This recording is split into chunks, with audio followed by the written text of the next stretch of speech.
Hello and welcome back, folks. My name is Michael Yates. This is the Ridgeview Pod, and we are so glad you've joined us. As always, we try to cover everything hope, healing, and recovery related. My guest today, probably the most frequent guest in 2021, Brandon Knight. I have a lot of spare time. I don't think so. Man, it's great to have you. I could not imagine a more fitting guest for the last episode of this calendar year than you. Because we've been doing this for a year now. Exactly. I think this time last year, we were still working with IT and trying to figure out the pieces and the parts. I mean, we're just a bunch of hacks, man. Right. We don't know what we're doing with this stuff.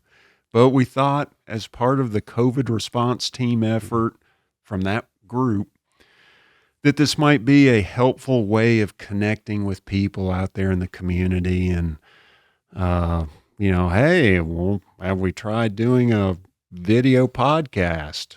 And so, yeah, we're 1 year in. And we became a meme in that process. I believe there are some pictures of us and others that have been involved trying to figure out how to run soundboards and equipment. And it was So trial true. and error. So in a nice true. way. Yes. I think if you look back at our first episode to the most recent episodes, not only the sound quality, but the video quality, it's remarkable. So we should salute Michael Parker, who is no longer with us, but still here with us. He helped get this thing going. Shane Neer with our IT department. Our first producer, Mr. Ed Purdy. And currently Donnie Brown, who's helped us continue to kind of raise the bar. So we couldn't do it without those folks that are behind the scenes. Absolutely. So I got to thinking about our first episode, and I believe it was Hope is a Muscle. And we recorded it, I think right after, it was like first week or two of January, I believe. Though we did try a recording at Christmas time, but we never used it because it was of such poor quality and trial and error. Yes, exactly. That's our life motto, trial and error. But it got me to thinking about hope, and so we talked about practicing this, flexing this muscle of hope, and you really have to train it and work it.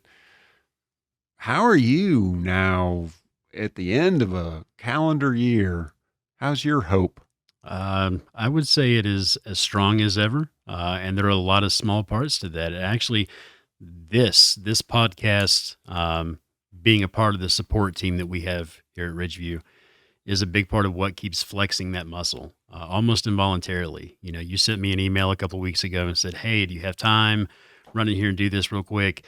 And I haven't been here for a couple of months, and I was super excited because I did reflect on that a year ago, we were hopeful that this would have value. We were hopeful that we would reach out to some of our patient population and give them something that they might benefit from. And so just the fact that a year later, we're still doing this and it has expanded and evolved into what it has now, that's involuntary hope. It's rays of sunshine thinking about getting to come in here and do these videos. Yeah. No, I'm glad you bring that up in that way. I was talking with Barry Floyd a couple of weeks ago, and then the folks up at Quest in Scott County, and they were like, "Man, we watch your episodes every week, and then we make a discussion around it as part of our daily activity." And I thought, man, that's really cool. I wasn't certain anyone was really tuning in. So that's good to know. Yeah, and the reason I ask you about hope is this was right before Thanksgiving, November 14th, and this was in the Knoxville News, and they were reviewing this book by Sam Quinones, and many folks may remember he's the author of Dreamland, which was the true tale of America's opioid epidemic. It came out several years ago, probably 4 years ago. And so he's come out with a sequel, and it's called The Least of Us, True Tales of America and Hope in the Time of Fentanyl and Meth.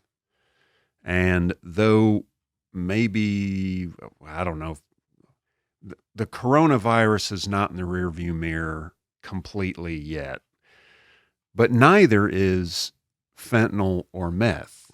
So, I mean, these things are sort of intertwined.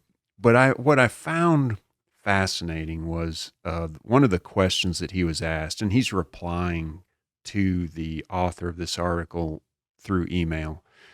And the author of this asked, "The least of us also gives us reason to feel hopeful. Tell us about that." And he writes back, "We got into this horrid problem by believing in one magic answer to the complicated problem of pain. One pill for everyone. It created havoc. We're still living with it. We need to get away from the narcotic of one silver bullet to all of our problems." And I thought, man, that is so true. We are always looking for the answer, the one answer. And really, it's a constellation of answers. He goes on to say, "Yet when you get down to the ground, you find Americans doing great work. It's just quiet, not sexy, no silver bullet answer. That's where serious productive change takes place. Small steps, quiet, daily work. That's how we move forward.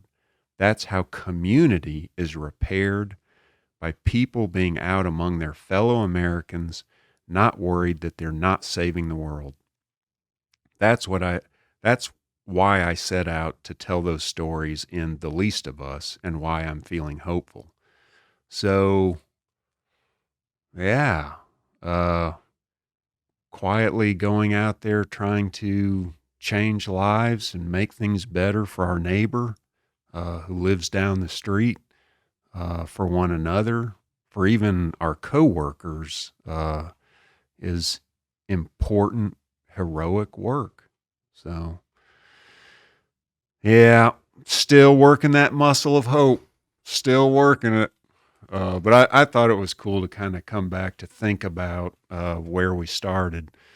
So, man, it was cool because we sort of evolved into, we strayed away from, let's not make this be too clinical. I mean, you and I, we're not clinicians, shade tree clinicians at best. So it was like, well, let's just talk about the human experience. And it led into other things like movies and books. And would you believe, today I saw on CBS Morning, while I was eating my Cheerios, they were talking about Michael J. Fox and his book. And I thought, oh my gosh, I'm going to be talking to Andrew today about a year in the year of review, and we talked about Michael J. Fox. We've done a lot here, and outside of my time here, a lot of topics have been covered, a lot of great topics. But that was my favorite. Like, he was an idol of mine, so to get in to sit and use him as a role model, it really thrilled me. And I actually saw a thing that he did the other day where he was talking about, part of his book was being grateful and how he's reflected on that. And that around last Christmas, he wasn't feeling too good. He was having some pain. He was kind of immobile at that point, sitting on the couch, flipping through TV, and Back to the Future was on TV. He said he'd only watched it one time when he was younger, thought he did okay, but kind of disregarded the work after that. It was a job, right? And so he watched it this time through and through, and he was thrilled with his own performance. It made him reflect back on the camaraderie he had with some of the cast, and then that led to feelings of gratefulness, which motivated him to get up that day and start working on the things he needed to do. I thought it was a really impressive story, really cool story. They, in fact, I'm glad you said that. They teased this morning's, I guess he was going to come on later in the morning. And they mentioned that he Okay. recently watched his Back to the Future. And so I think, yeah, whatever that story is, they were prepping to talk about Okay. that with him. Very Yeah. cool. But yeah, I mean, that whole idea of choosing optimism Hmm. and practicing optimism through gratitude. I mean, that's been a recurring theme as well. I've found in these podcasts is a level of gratitude that people have had, whether it's been from external guests like Nami, Hmm. who's come in and talked about how important that is in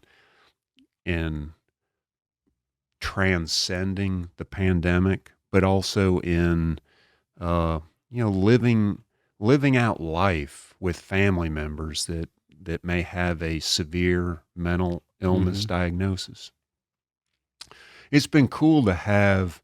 I think at one point, after we got done hearing one another talk enough, it became, well, maybe we need to invite other people in. Who are some people outside? And I think our first guest may have been Sabrina. And you were the one that recommended. Over at Hope. Yeah. Yes. You said, you know who I think would be good? I'd have to go back and look at but very early Hmm. on, she was one of them. And then you were also uh, the catalyst in having our own pharmacy, Genoa, come down and talk about the importance of uh, one of the things I remember Chris talking about so beautifully and eloquently was that human touch, and these to have that interaction, helping people understand why medication adherence can be so important, yet also just connecting about how's their life going, Hmm. not just about treatment and med management, but what else is going on in their life. I thought it was really, really cool.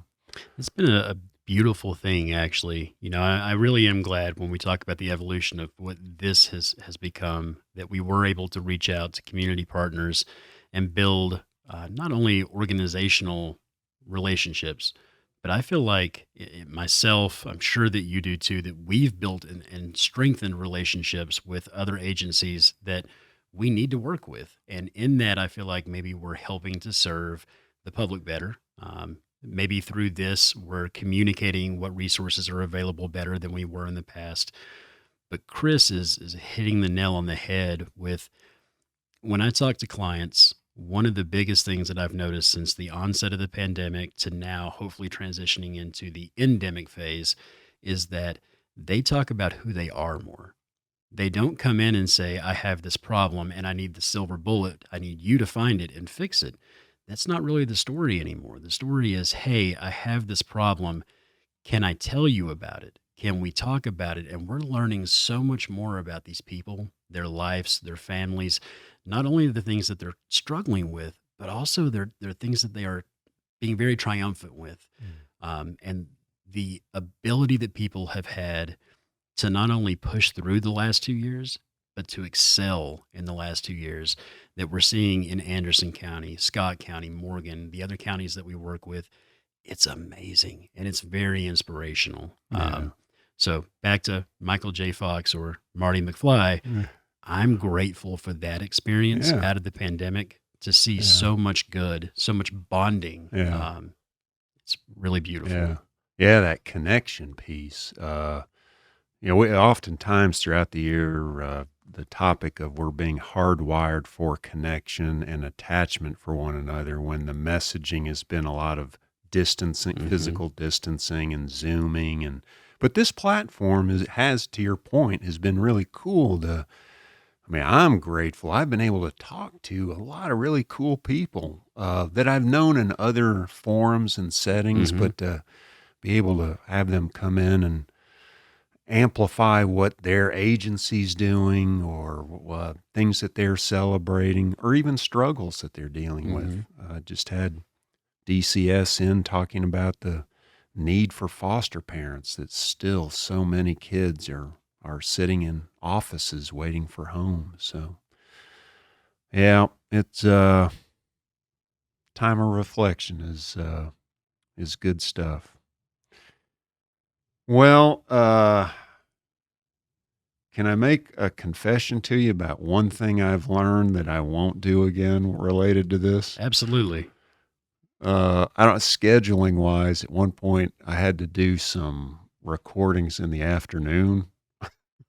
We're recording this right now in the morning. We usually do. Yep. One time, I had to do a series of recordings in the afternoon.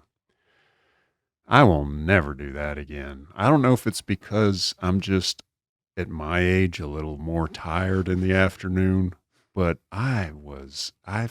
it did not feel good. It didn't feel like it went well. Okay. So Well, no more afternoon recordings. all right. Well, if we're gonna talk about you, and we've been talking about the evolution of this program, if anybody is paying attention, I feel like it's really necessary to note that I have had this for the last calendar year at different phases. The gentleman sitting across from me has gone through some changes of his own, and I would like to reflect and take a moment to appreciate the glory of the beard that you're representing over there. Why, thank you. Thank you. No Shave November has sort of migrated into December, much to my wife's dismay. And now she can get mad at me because I think we talked about that last week, that this is Don't Shave December, which is followed by Just Don't Shave January and Forget It February. Might as well not March. Like, I feel like this can go for a while. Well, I tell you, the guest that I had on earlier today, and our viewers will notice this, but Brian Evans from DCS, talk about a glorious beard. That was, yes. This looks like a 5 o'clock shadow compared to what he was sporting. Yeah. I need to bring Andrew Lufkin back in here to show off a beard. We both lose hands down on that one. Yeah. Yeah, no, it's been fun. It won't last forever, but yeah, it's what I tell you, it's been unsettling to see the amount of gray coming through. I wouldn't worry about that. You're 15, 20 years older than me, and when I don't take care of mine, it has several in it too. So I wouldn't worry too much about that. What I need to know is how far off am I from doing the cue ball shave like you got going? I can help you. Well, I've got a fun way I'd like to close out. This is a little something different. Now, in the past, I've always asked questions related to how you take care of yourself, and I'd like our viewership to play along with this. We did this with an earlier guest as well. But I stole this as a disclaimer from Greg Bennett's podcast. He's a former pro triathlete, and so he's one of the guys that I listen to when I'm running, biking, that kind of thing. And he concludes with asking his guests some questions. He calls them rapid fire questions. And they're just really fun. And we're not doing all of these. He's got 15 of them. But I've just picked a few of them that I thought would be. I see them circled. Yeah. Yeah. So, humor me and play along. All right. And you guys can play along with your group there. Number 1, what's your favorite family vacation? Just being at home. We're too busy all the time. Kids, school, daycare, jobs, grocery store. We're buying a new house. It's hectic all the time. So just getting to settle down and spend time with one another is the biggest thing I can appreciate out of vacation. Yeah, great. Being still. Does this go back and forth, or you're just putting me in the hot seat? Oh, yeah, no, it's just you in the hot seat. All right. Yeah, we'll save that for 22. Number 2, what are you currently watching on Netflix? Really nothing on Netflix, but Yellowstone. Yellowstone, Kevin Costner, that is my jam all the way. I've had a colleague of ours highly encourage me to begin watching that. And I think, she's streaming it on Peacock or something. Yeah. I have the first 3 on DVD. I'll be happy to lend it to you. Well. All right. Good. 2 most used apps on your phone. Oh, wow. Music would definitely be the first one. And then it's not, well, so I have a photo app that helps me enhance or take out blurriness or crop pictures. I use that a lot when I'm taking pictures of the kids, my dogs, just to enhance it a little bit. So that's probably it. Okay, cool. What dinner could you prepare? Anything.